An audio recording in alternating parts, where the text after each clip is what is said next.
June 25.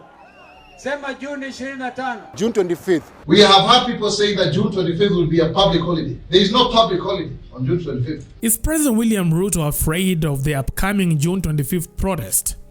With just days to go before the one-year anniversary of last year's fiery June 25th protest, President Ruto's government seems to be sweating buckets. We want to tell you, you sponsor of violence, you Mr. Bloodshed, Kenyans do not want violence, Kenyans do not want bloodshed. Last year on June 25th, young Kenyans, angry, idealistic and tired of being ignored, took to the streets to protest the now infamous finance bill.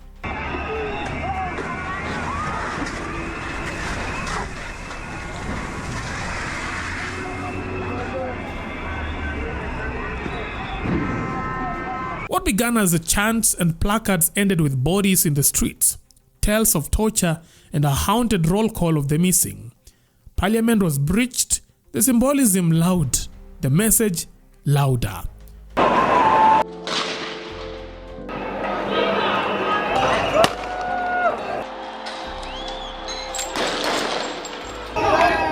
Now, 1 year later, the youths are returning, not to loot, not to riot, but to mark that dark anniversary with a peaceful protest.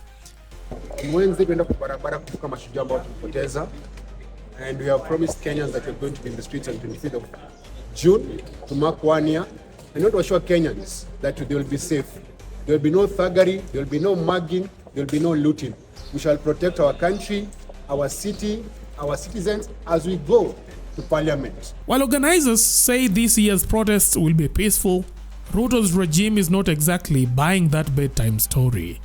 Several government figures have already started grumbling, issuing warnings and waving vaguely veiled threats at anyone planning to celebrate the anniversary through a peaceful protest, especially in the capital. Ati sijui Sakaja ameleta vijana wachache na rungu hapo na nini, ati hapa Nairobi kuwafukuza. Wacha niwaambie kutoka hapa Sigoro, kama mnafikiri hawa vijana wachache wamekuja Nairobi na rungu ndio wameletea shida, mkuje wiki ijayo ndio mjue vijana hapo kwa wako hapa. Vijana mko? Wangapi wako tayari kudefend serikali? Twende Nairobi. Twende Nairobi. Tupambane na hao. Tuonyeshe. Waone noma. We have had people saying that June 25th will be a public holiday. There is no public holiday on June 25th. It is a working day. If at all it falls on a weekday, we must move forward. Whatever people are trying to recreate for the Gen Z movement, we want to tell them that is a thing of the past. But why the fear? Well, because this isn't your ordinary protest. This is not a Raila scripted rally to supper protest. This is headless, leaderless, and possibly endless. A Gen Z special, no figurehead to negotiate with, no barber to call it off.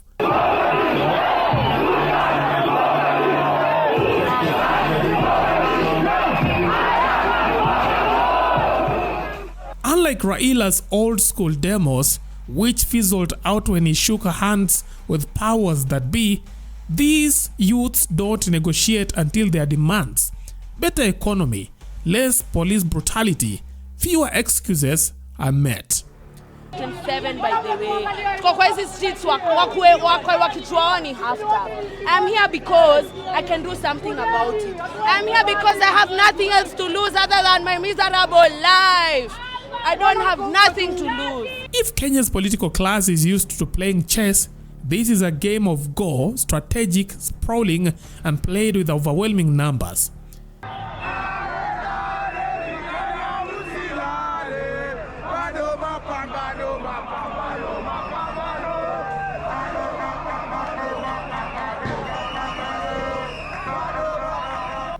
Even institutions normally silent during political turbulence are springing into action. Churches have taken to the streets, not in protest, but in prayers. Pastors have staged peaceful vigils outside Nairobi's National Archives, invoking divine interventions to prevent chaos.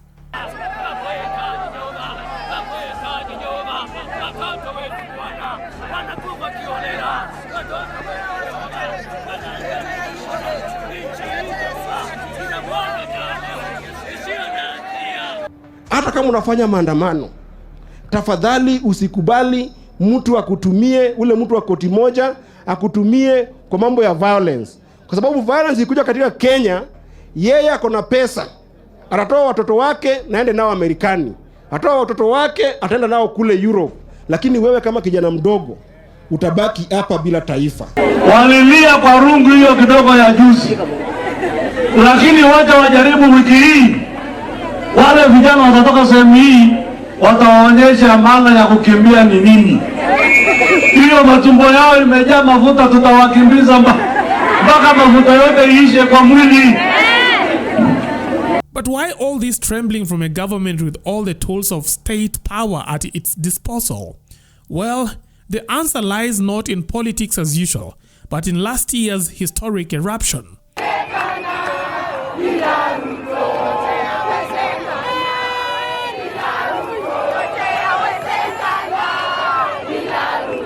For the first time in Kenya's democratic history, young protesters breached parliament. The symbolism was staggering. Not even Odinga's most spirited rallies had ever pulled off such a feat.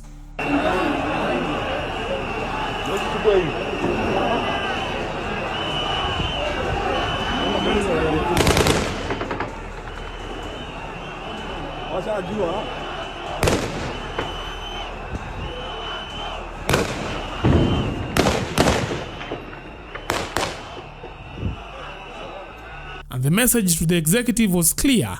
No corner of power was sacred anymore. When the government passed the finance bill in 2024, brushing aside public fury, it underestimated the intentions of a generation raised on internet freedom and joblessness. The response was swift and shocking. Parliament fell, chaos ensued, and Ruto, backed into a political corner, shelved the bill.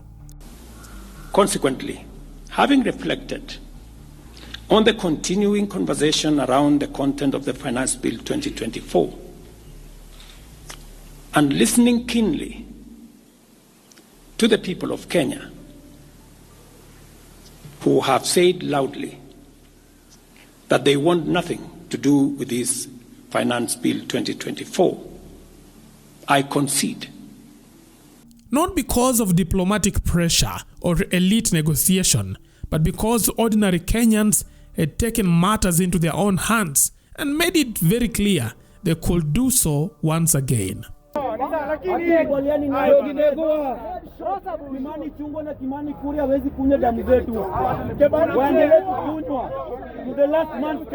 And this year, the stakes are higher. Kenyans are staring down a biting economy, a depreciating shilling, and worsening police brutality. These guys are worse than the colonizers. Colonizers were shooting people who had guns, like in Aded and Kimathi. These guys are shooting people who are selling masks. They are worse than the white man. They are murderers, they are witches. Na hii building bro, nilikwambia we will bro, hakuna kitu nilikwambia na haijapita. It will come to pass. This parliament will bring it down. Tutaenda kujenga huko hapa hila. White one iko na mashetani. It is infested with evil spirits. Hata mimi sasa mkinielect niingia hapo ndani, how sure are you nikipita through those ninis? I don't know what happens in that house. The anxiety isn't just about a protest. It is about a potential spark. Already, whispers on social media about marching to the Statehouse are making the rounds. And the government is watching and listening keenly. Let's restrict ourselves to what called peaceful demonstrations. Even so, Nairobi County Police Commander George Seda insists law and order will be maintained. For the 25th, we have got what called an enhanced plans for that. The letter which was delivered to Central, we are equally having that copy of the intents. What I would want to urge our publics, let's restrict ourselves to what called peaceful demonstrations. Let's not have demonstrations which are going to interfere by other people who may be not part of the demonstrators. Remember, it will be a working day. His words are meant to soothe. But many remember that it was under the same ban of order that last year's protesters were killed, tortured, or disappeared under mysterious circumstances. Alipigwa risasi mbili. Moja imeingia kwa spinal cord, moja imeingia kwa lungs. Sasa hiyo imemuua ni ya lungs, ameshindwa na kupumua. Nasikia uchungu sana. Ningeuliwa na Mungu ningesawa, amegonjeka ama nimwangalie kijana wangu nimsahau, lakini nimemkosa na mkono ya mtu. So, is President Ruto scared? Well, if fear is measured by the volume of warnings, the mobilization of police, and the frantic prayers outside national archives, then it is a yes. Something is rattling the regime. And if history is any indicator, it is not the chants that will shake the foundations of power. It is the silence that follows when the youths decide they have had enough.